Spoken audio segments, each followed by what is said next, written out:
information that we need. So that should be coming up. So welcome. I am so glad that you are here, and let's get started. So today we are going to be talking about quite a few things. Let me share my screen so that we can see if we can figure this out today. Sometimes I have trouble sharing screens.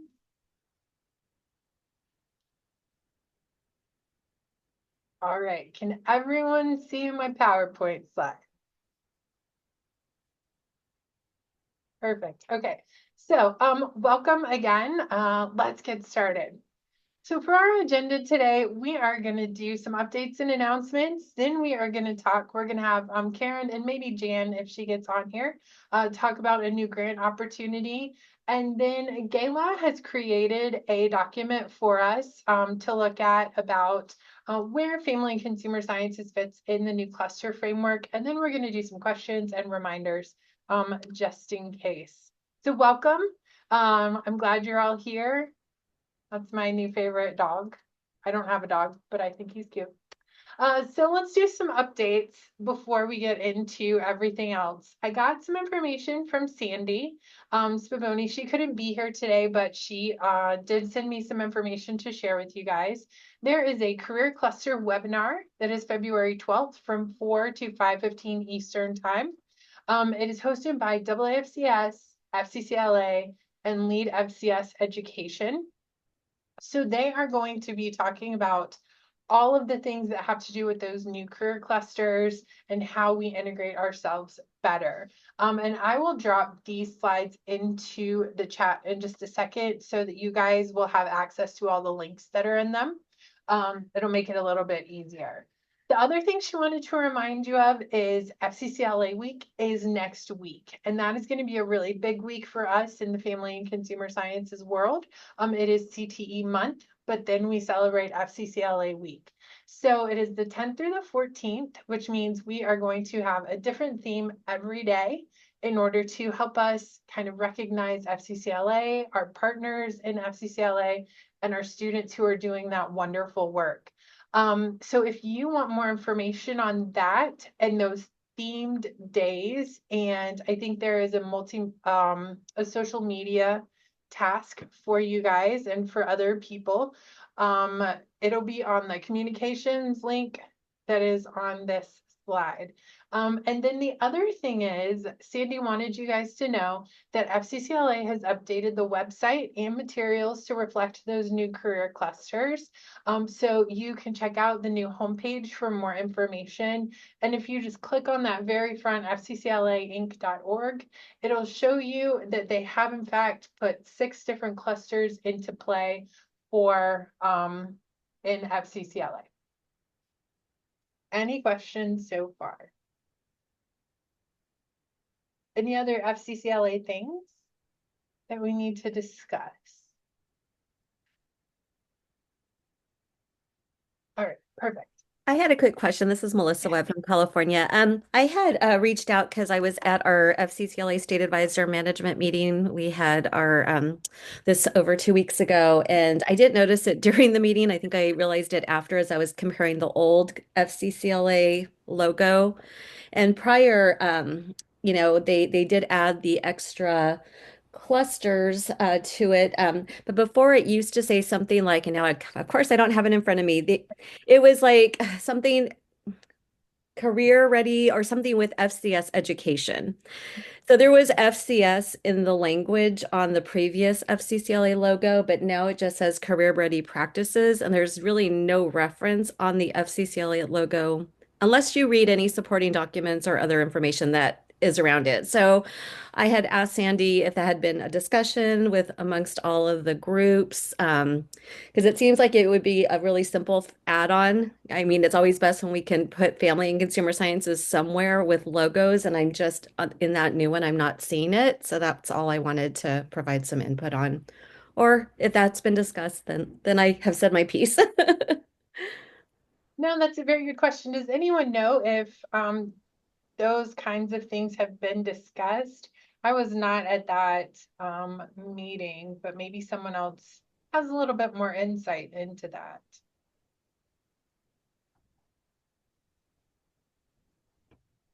Yeah, nobody brought it up because we Okay. didn't have the old logo to reference. We just all saw the new logo on the slide. And of course, there was other information there. But when I happened to go back and saw like the logo before, that's when I was reminded myself. It used to say something through FCS education as a part of the red bar at the bottom. And now that's been removed. And now it just says career ready practices. So that was the only thing while we had some people on. I just figured I'd ask.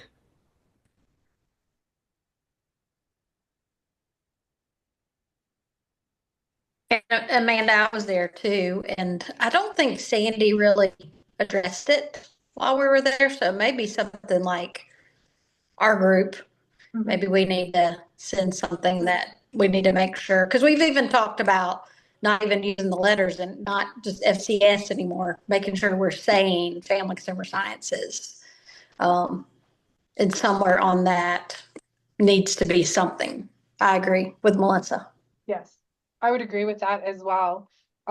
We can discuss that at our next meeting. We'll pick that up in our state action teams kind of overall. And I'm sure Gayla may have some more insight into that. So we may want to talk to her as well.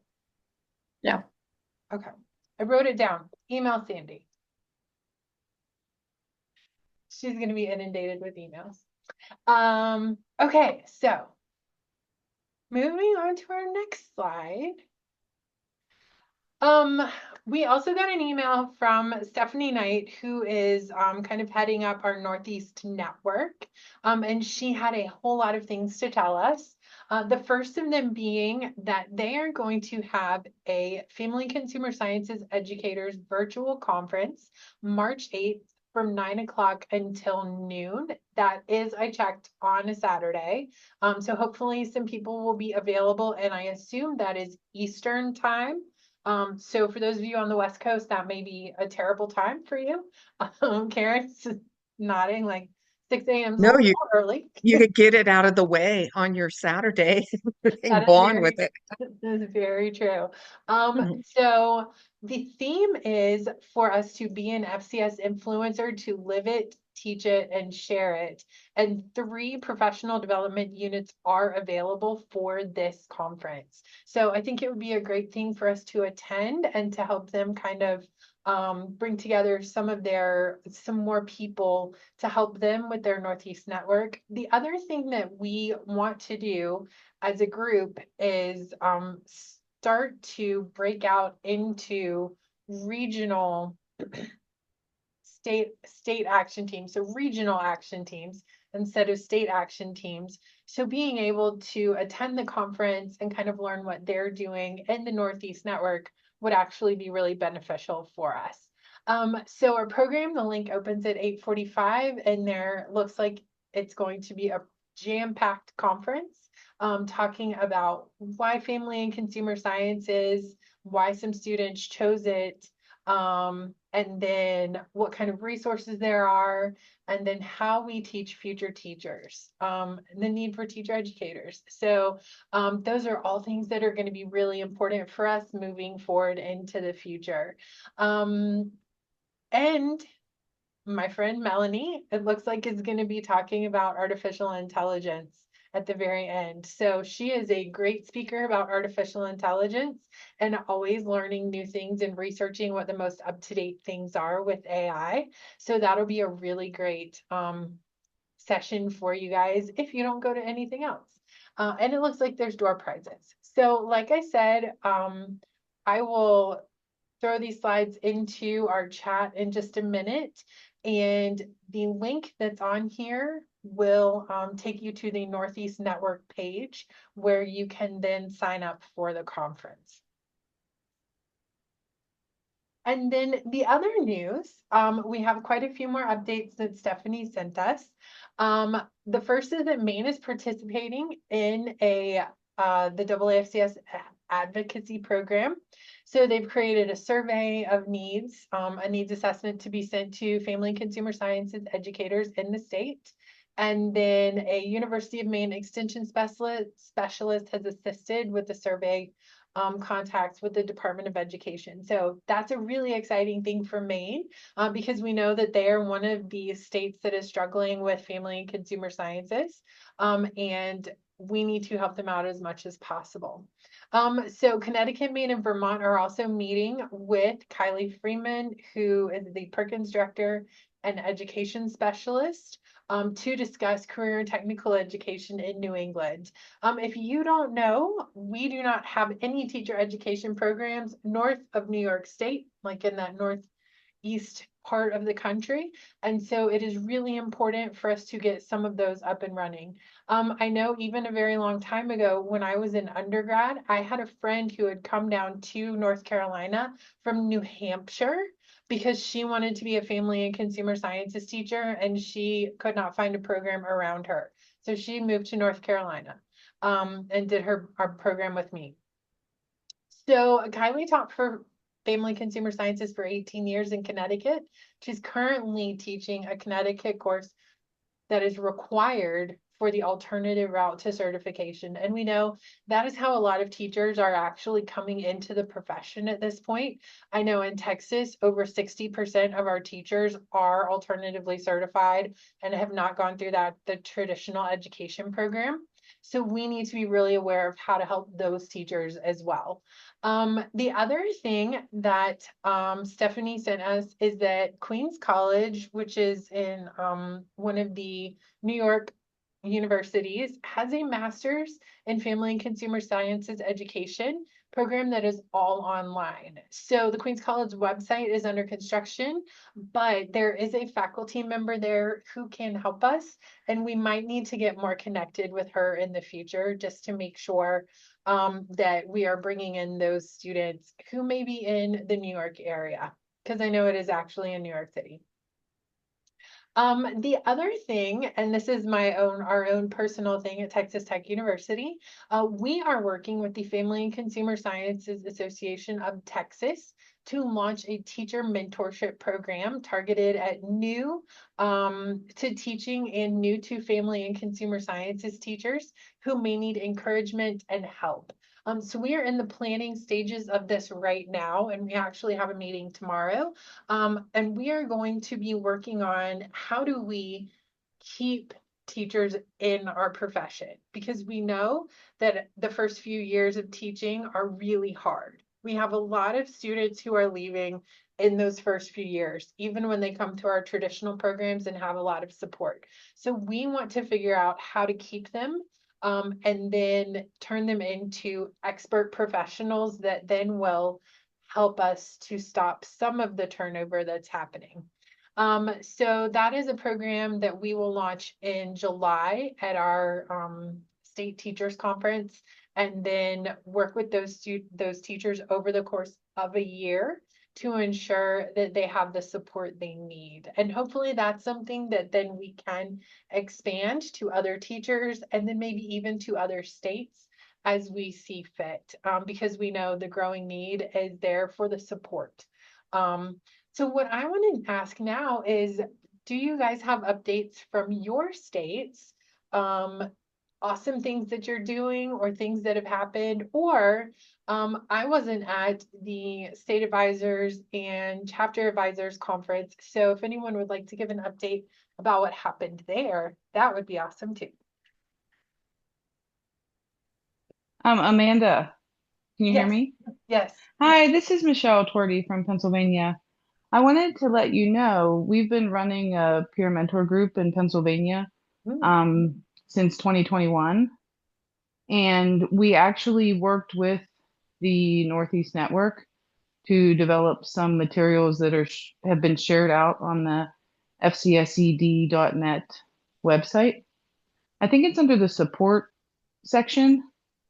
And so there are some like general documents that we created back in 2021 that people can use for like supporting when the match first starts, topics they can share with each other, emails and things that you could send to administrators to help them understand the program, things like that. So I don't know if you've looked at those materials, but they're available. I have not. I probably should have. So thank you so much for that. I will look at them before our meeting tomorrow afternoon. You're welcome. And if you want, if you ever want to chat, um, there are a few things. I think I've presented at a LEAD conference and an AAFCS fall leadership meeting about the program. But if you want more details, I'm happy to chat with you. Awesome. Thank you so much.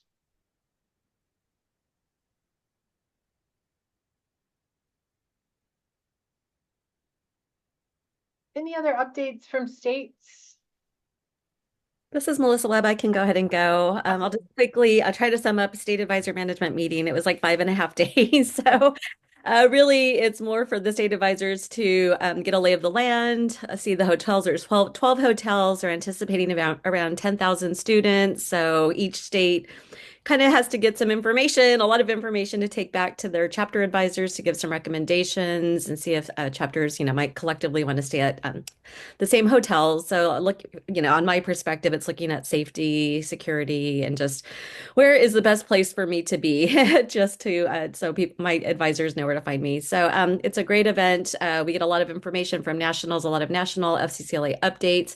We did get this about the new logo, so I did go back because I did bring it up, and I wanted to find my notes. So it used to, under the kind of arch with FCCLA, it used to say real world skills through FCS education. So that's where that alignment back to FCS. It still said FCS. I think, again, we need to, I know we use it as an acronym, but people still, they need the explanation. And now it just currently says career ready practices. So I did send an email to Sandy. So she was going to look into it also, but I figured I was here. We have business partners coming in. In FCCLA, we do have regions. So I guess one of my questions would be, as you were talking about the Northeast, region, are we thinking about utilizing those same regions of states? So there's some similarity, which I think is a great idea. And when we had a chance to meet as states in our regions, we just each of us talked about the needs, teacher recruitment efforts, and also more visibility with business and industry partnerships. And I think, again, we have so many things to offer business and industry, but I still feel like they don't know who we are, what we do, and their capacities to support us. And so in our state, we are able, through professional development contract dollars, part of our director's job is now teacher recruitment effort. So we were just at a 3-day event and we just got back. So I was hoping she'll be on. I'm going to send her the resources because we would love to see these resources. We're kind of doing things on our own, kind of working in a silo like many states are doing.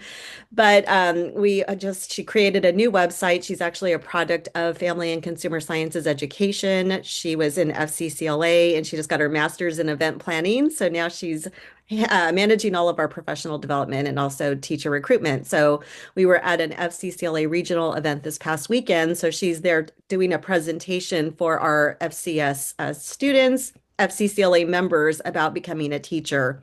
And then she'll follow up with any of the students who are interested at our state leadership conference. And then, of course, they do the Say Yes to FCS signing ceremony. And then I think for us, we've learned we really have to follow up with those students. In California, we really only have one university, Sacramento State University, who still offers the single subject teaching credential. We had another a university, Northridge State, but they have not gone through all the WASC accreditation. So we're really just primarily working with Sacramento State. And, they have just undergone a big divide among FCS. They were really the last school that had the FCS department up until this year. So half of the department went somewhere else. And, we're working primarily with our department chair who oversees the child development education.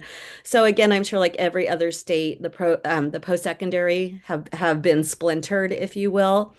And it's going to be even more challenging, for us to, but we have this one contact, several of our universities, they have laid off all of the lecturers. She did give us that update recently. because they're not getting enough students to come. So major layoffs at San Francisco State University as well as Sonora State University. So we tried to stay abreast too. I'm just one person at the Department of Ed, but yeah, things are rapidly changing. So I guess the urge for more visibility and more partnering with post-secondary and secondary programs are going to be very essential. Thank you. Okay. Thank you so much. And I appreciate that. I think you are correct in that we are going to have to figure out, and we've been trying to figure out new and different ways to recruit and then retain those teachers. And in the very near future, as we hit that enrollment cliff that we are reaching, that is going to be something that's going to be even more pertinent in higher ed specifically, which translates into teachers. So we are going to have to think even more creatively about how we get students into our classrooms and into our programs. So thank you for sharing, Melissa. Anyone else have any updates from the state? I know it is February, and that means we have gone through Christmas and New Year's and all kinds of different things. So if you don't, we will definitely, I'm sure, have some updates in May. Yes, Jackie, please. Well, good afternoon. I thank you for this invitation to come. I got an email this morning about this meeting. So thank you, Vicki. I am delighted to be here. I have been working with the Georgia Say Yes to FCS and chairing that through our Georgia Association of Family Consumer Sciences right after my year as AAFCS president. We started in 2020. And we have been going strong with monthly meetings throughout. Vicki, of course, is a great member of our team. And we also have about 6 other folks that join us with representation from FCCLA, the Georgia Department of Education through Vicki, also with our colleges and universities at the table, and several members of the Georgia affiliate. Our mission has been to continue to say yes to FCS and to really rally behind our institutions of higher learning. Also from the standpoint to be supportive of our family consumer science programs in our local counties. We have 159 counties in Georgia. So that means with that many counties and school systems, we're very fortunate, and I say we feel fortunate to have, Vicki, correct me if I'm wrong, but over 300 family and consumer science educators in middle school and high school. And we want to continue to keep that strong and growing. We also know that our college and university settings have changed a little bit, but we very much have programs in place. And we also have opportunities for growing new participation in the field, primarily working with our university to recognize potential new students that are leaving the high school, graduating, and to pursue. So we are starting and have been doing it for quite some time, a signing ceremony, which has been used. And we've continued to use that format. Also, going back in time, we continue to partner and work with our various affiliate partners, whether it be through GATFAX or through our FCCLA programs, to continue to spread the word there. We also have tried to promote our participation with AAFCS, with many of our potential folks to become engaged in the professional association at all levels.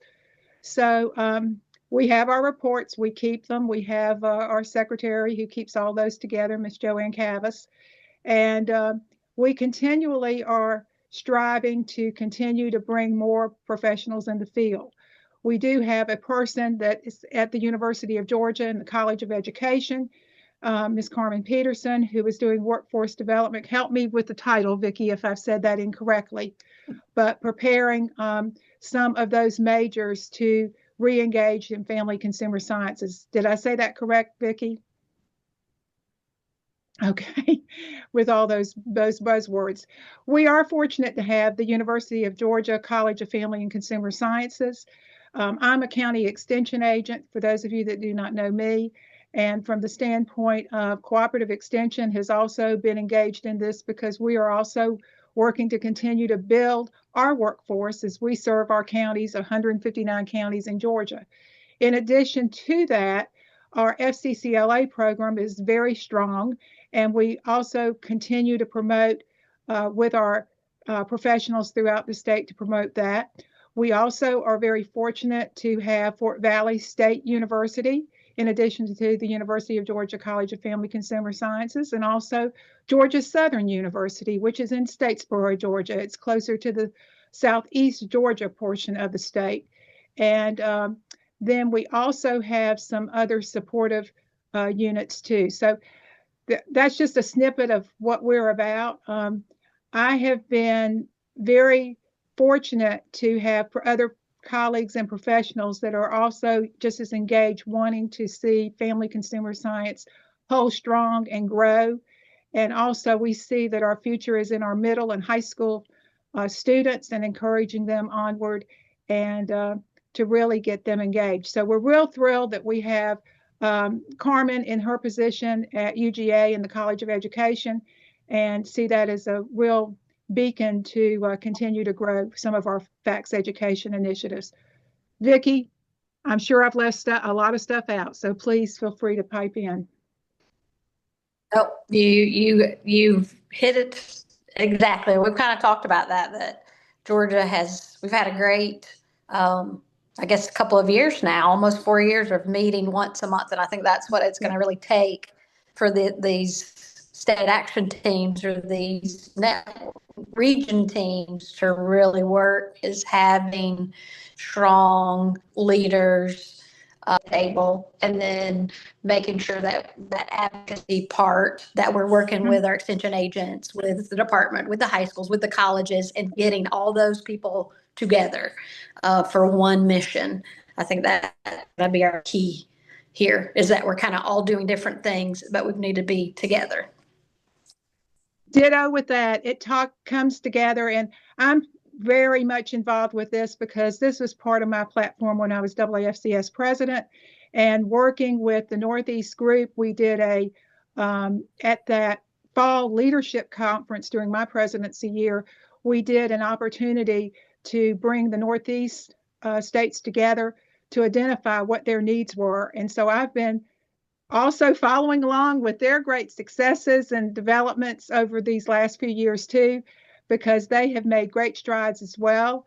And we all have to work together as one family and one profession, working together, even though when you look, we have so many organizations within our discipline. We have to come together and not give more feeling that one's more important than the other. And more importantly, to make sure that career technical education knows that family consumer science is here to stay. Thank you.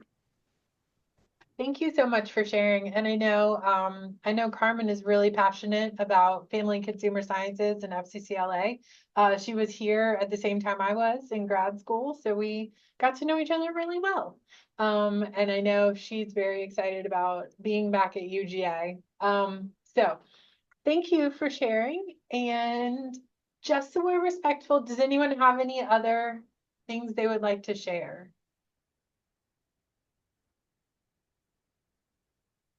I think we should all be really thankful to, I think it's Kentucky for starting this ASFCS signing ceremonies, because they were the first ones to do it, and everyone has kind of modeled it off of them. But I think it's a really great thing to recognize those students and the accomplishments that they have. I appreciate that, Amanda. And I think I'm the only representative from Kentucky here, but I will say we are planning and preparing for our 10th FCS University this year. And I'm also excited to say I've been starting to track some data in my own classrooms at WKU. And currently in my advanced methods, I have 5 of my 10 students have come through the FCSU program. So I think that's fantastic to see that it's really making an impact and really in recruiting. And our FCS League, which continues on into our pre-service for FCS Huddle. And then we go into our new teacher mentorship. I'm hoping that our pipeline, which it looks really good so far. We're really filling those positions.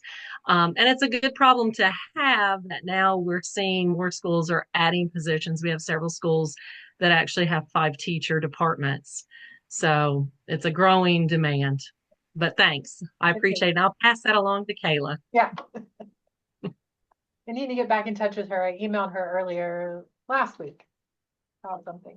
All right, so being respectful of everyone's time, we're going to move on to talk about a couple of things that we're working on here in the State Action Team world. And the first of them is, there we go, a new grant opportunity through AAFCS. So Karen, take it away. Sure. When we started the state action teams, we did that because we realized right away that we had to be trying to connect with the grassroots. I mean, we were doing national conferences, but we had to get back to the states to make things work really well. And one of the projects of the national partnership, obviously, was the Northeast region, which was underserved, and they have developed such a strong model that we thought that's a great way to go.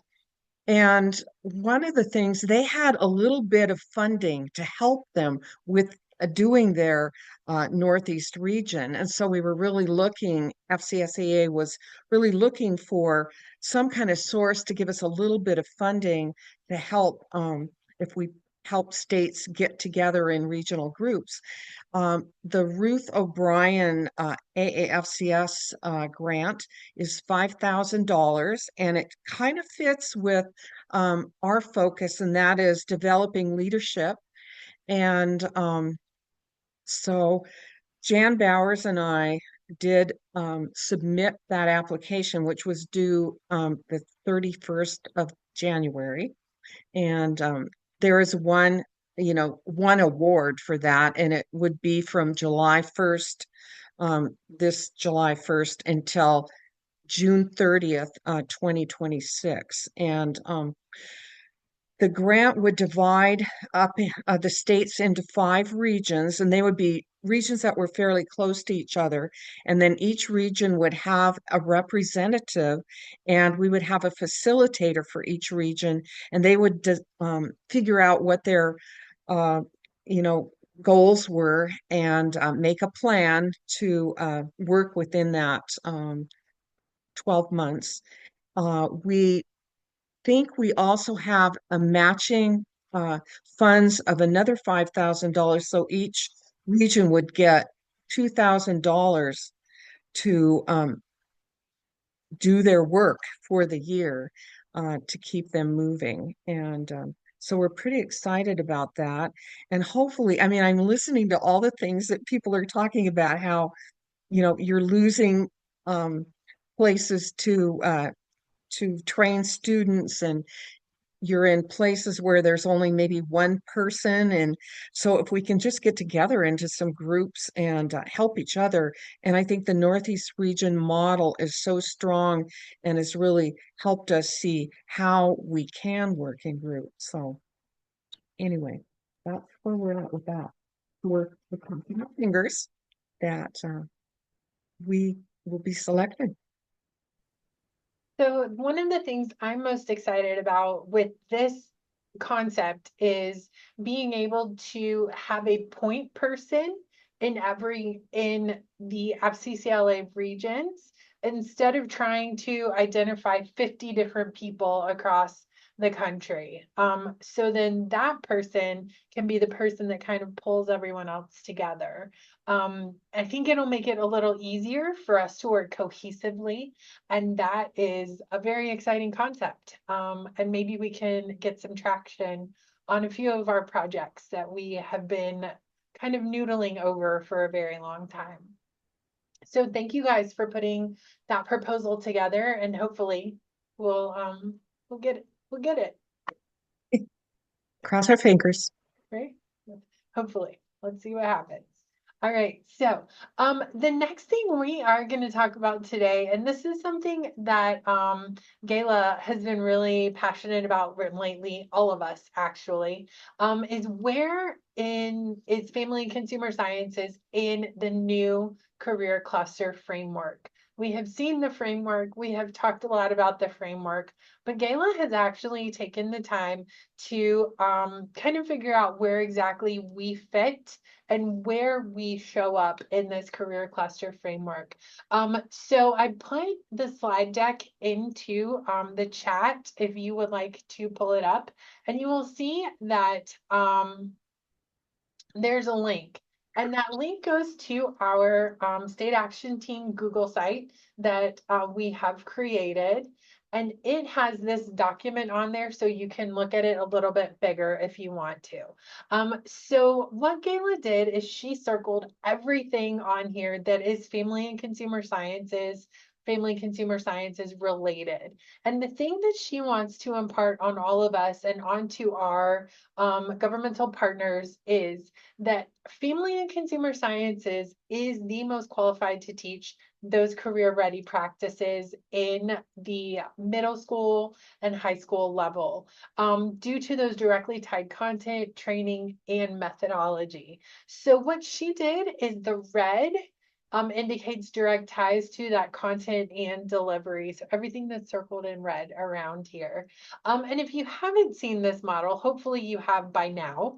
What it shows is that we have cluster groupings all the way in the middle. So those kind of related areas, then the actual clusters, then we have subclusters, and then our cross-cutting clusters. So those clusters that actually kind of reach across all of the things that are in the middle is that gray circle on the outside. And as you can see, there's a whole lot of us even in that gray circle.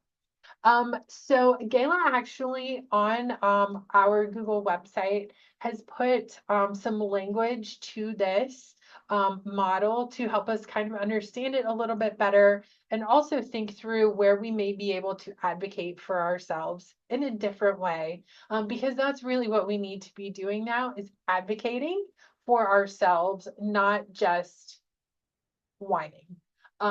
Because I think sometimes we sit and we spend for a really long time and we don't advocate enough. So I think we have done a very good job of starting to advocate for ourselves at this point.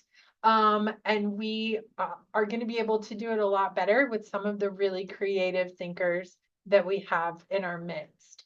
So the one thing down at the very bottom of this model is a note that the model has no pathways identified. So states are going to be able to choose those pathways, those career pathways all on their own that work for their educational system. So family and consumer sciences could be a pathway in your state if that is something that your state decides to do, but it is not kind of the be all and all. So it's built on the development of that foundational knowledge and skills and the people-centered careers that we know we all focus on. So I think it's a really great model. I would love for you guys to look at the website that we've created a little bit more to look at the reasoning behind some of this model in particular and what we can do with it.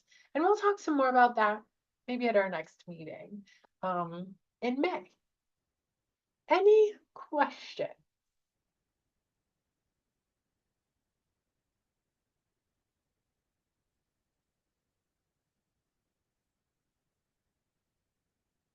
Awesome. I don't know if I could answer them anyway.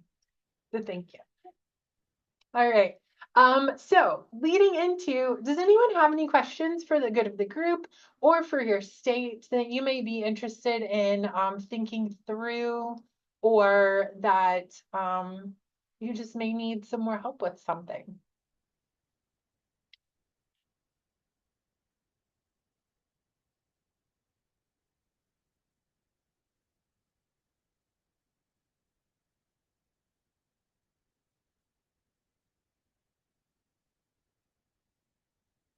Okay. Hearing none, if you want to put them in the chat, you can as well. I'm going to give you some reminders. And again, all of these links are in our in this slide deck that I just put into the chat. So we do have a website for those of you who haven't been to it. It's the State Action Teams for Family and Consumer Sciences Education. There is a lot of information on that website. We are highlighting different things that are happening around the country. And then also we have a calendar on there where we have tried to pull together all of the various dates for everything that is going on in family and consumer sciences across the country. So we would love for you to check that out. Give us any suggestions for the website or anything else that it may need. I think we're going to be announcing some winners here in the near future for our contests, and then we'll do some other things as well. Maybe not. Other things that you need to know moving forward. Our next meeting is going to be May 5th, 2025. It is going to be from 4 to 5 p.m. Central Time, because that's the time zone I live in, and now I have for 13 years. I don't know what those other time zones are anymore. So you can register for this meeting and then send that link to anyone who may need to register as well. And I'll send it out through the different channels that we have access to so that everyone has time to register for this meeting. So May 5th, that would be 5 p.m. Eastern, 4 p.m. Central, 3 p.m. Mountain Time, and 2 p.m. Pacific. So we are going to talk about all of the great things that we've done over the last few months. I know everyone's having their state meetings over the next little while, their FCCLA state meetings specifically. I'm very excited because we have collegiate students competing for the first time here at Texas Tech. So we're excited about that. So we'll be able to share out about those things as well. If you haven't registered for the following conferences, please do. LEAD, FCS Education, and AAFCS are back to back in Kansas City in June. Angie, when does LEAD start? The 22nd? All right. So LEAD FCS Education starts on June 22nd, and then it backs straight into the AAFCS conference. So hopefully you guys can attend both. If you can't, please attend one, whichever you may be able to attend.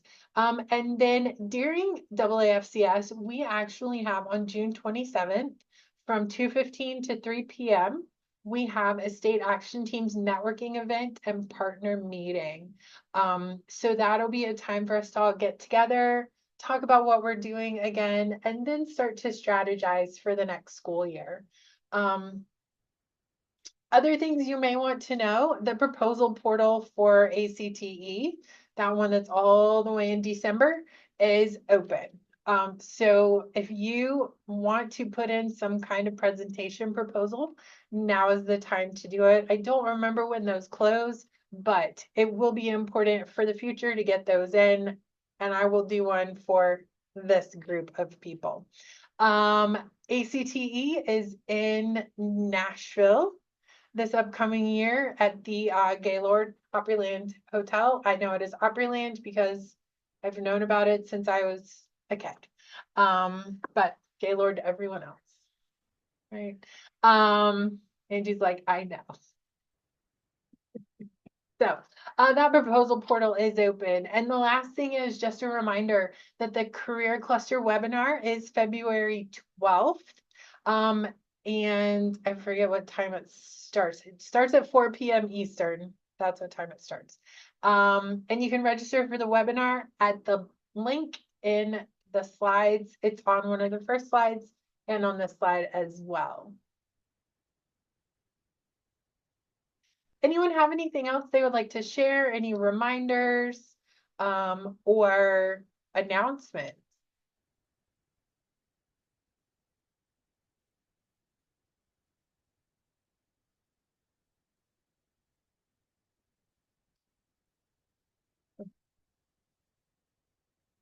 Okay. That is all I have for today. I want to thank you guys so much for being here. And if you have any questions or ideas, please feel free to email me. I will try and answer you promptly because the students are emailing a lot right now. But again, thank you guys for coming. And if anyone has anything they want to stay back on and discuss that you don't want recorded, I'm going to stop the recording now and stop sharing.